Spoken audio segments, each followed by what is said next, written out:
We are back with the first live stream of 2026.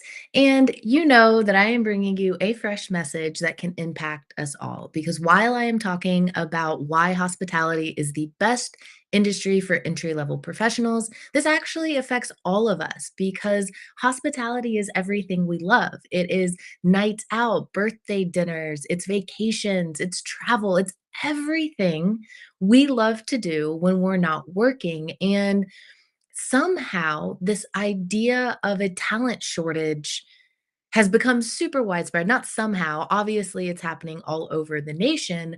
But I say somehow because I see it as less of a talent shortage and more of a communication issue. And I say this because one of the top things that working in advertising taught me is that sometimes we have to sell an idea before we can sell change. And this is what I see happening with every young professional that I've spoken to. They think that they want remote work. They think that they want a job in tech. And when I talk to senior leaders in organizations, that is the same narrative that they are hearing.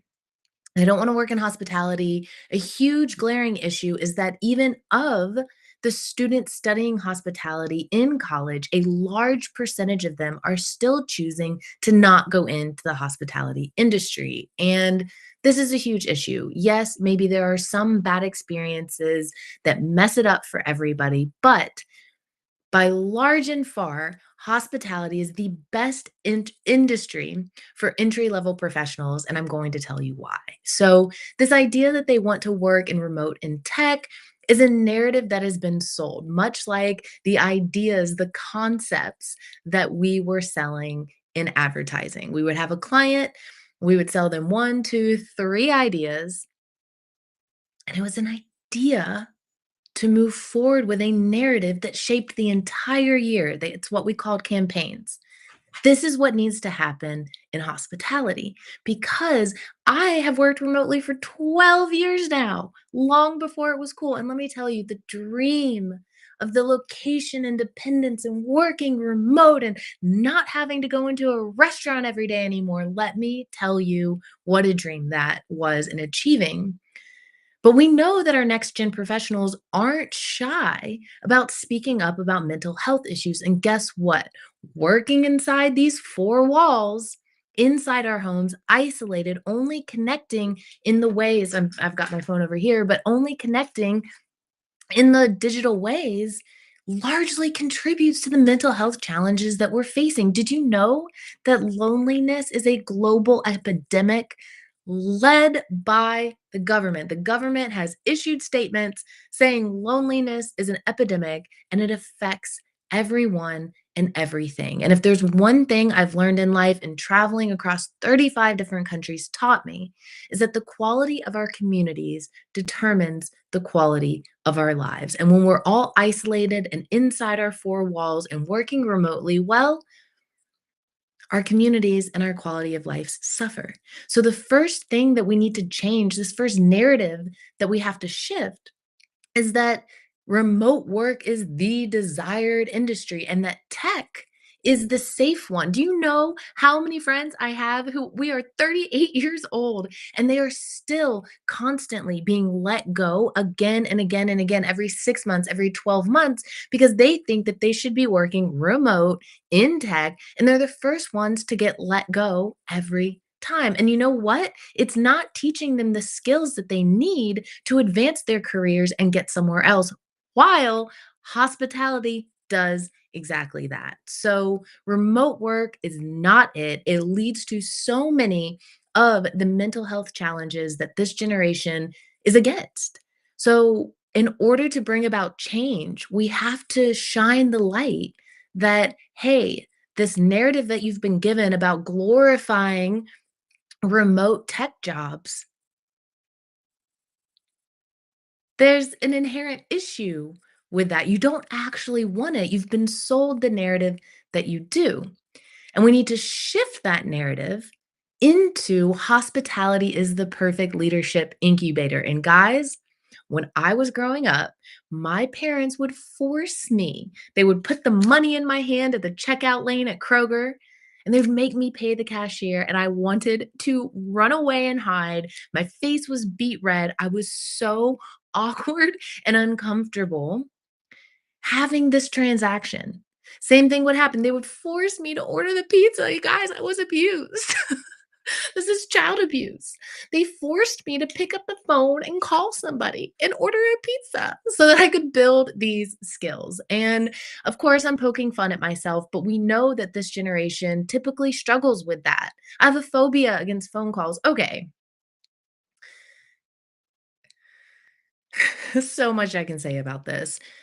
But to reel it in and not rabbit hole too much, hospitality is the perfect leadership incubator because even though my parents made me take those courageous, courage building, people skill building steps, I was still so terrified and shy when I graduated college. And I graduated into the Great Recession. It was a time when jobs just were not available. So, like today, I hear a lot that the marketplace is so crowded and it's such an overwhelming place to be in. And I'm thinking right now, I didn't get her permission to share. So I'm like, man, I wish I reached out in time. But I'm thinking about a leader who shared with me the maybe metaphor that she made. She was like, I would hate to be on dating apps. Um, and now I'm like, I can email her and I can add it back in. I can add it back in later. I'm here with you guys right now. I would hate to be single right now because all of the dating apps make dating so overwhelming, so impossible. And she had likened that to finding a job today, how overwhelming. And even, she was like, internships are a great place to start, but God, even those are really difficult right now. And that resonated with me because when I graduated into the Great Recession, internships were impossible to find, unpaid internships. You could not even find unpaid work. And so I begrudgingly went into the food and beverage industry. I thought, I went to 4-year college. I got this amazing degree, hospitality design. I wanted to be behind a computer and I wanted to be somebody and I wanted to have a respectable job, not work in a restaurant in food and beverage. That's not respectable. Well, it actually was the best thing to ever happen to me because that shy little person who would have happily hid behind my desk, letting, my bosses get all my credit as I was like the grunt worker in CAD, which now we know, dinosaur, you guys. I went to a computer lab to use the MacBooks. Remember the big ones with the colors and they were kind of a dome and it was so cool when it came out. Yes, I'm dating myself, but you know what's not dated? The leadership skills, the present skills, the confident communication and customer service skills that my time in food and beverage and the hospitality industry taught me. So I see so many parallels today with the next gen workforce that we're hearing say, I have a phone phobia, and the senior leaders complaining, like, man, their people skills are just terrible.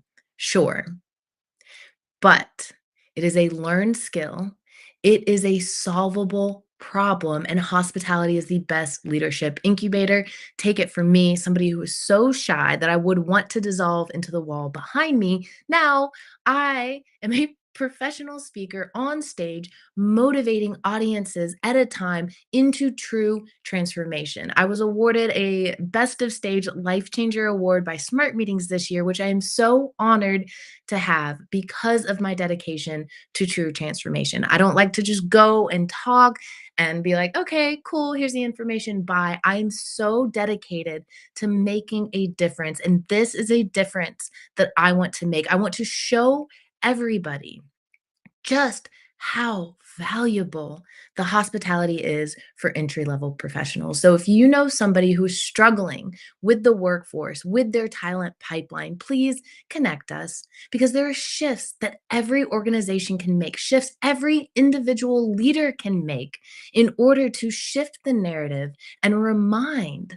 everyone out there how amazing hospitality is for the values they have and the goals that they have. So I hope that this was helpful today in opening your mind to a perspective shift that sometimes, in order to solve a problem like a talent pipeline, like the talent crisis, like the talent shortage, like this whole workforce problem nationwide, sometimes We need to go back just a little bit and rewrite the narrative from the start and sell a different idea. And again, somebody who's worked remotely for 12 years, I've been talking with my old food and beverage friends lately, and they're like, I never stopped. I love it. I'm like, you know what? On days like today, when I've been in this seat from the moment I got up with a couple runs through the house to take care of myself and feed myself, and it's already dark at 6:18 p.m. and I can't go for a walk, you know what sounds really nice right about now? Being back in food and beverage, laughing and smiling and working with people when they're out having a good time. And the quality of our communities determines the quality of our lives. Hospitality is the best leadership incubator. And in 2026, I have a bold mission to help 1,000 organizations have the best year of workforce that they've ever had. So if you're watching this, thank you so much for being invested in the hospitality industry with me. My name is Christy Renee Steely, and I will see you guys next week. Bye.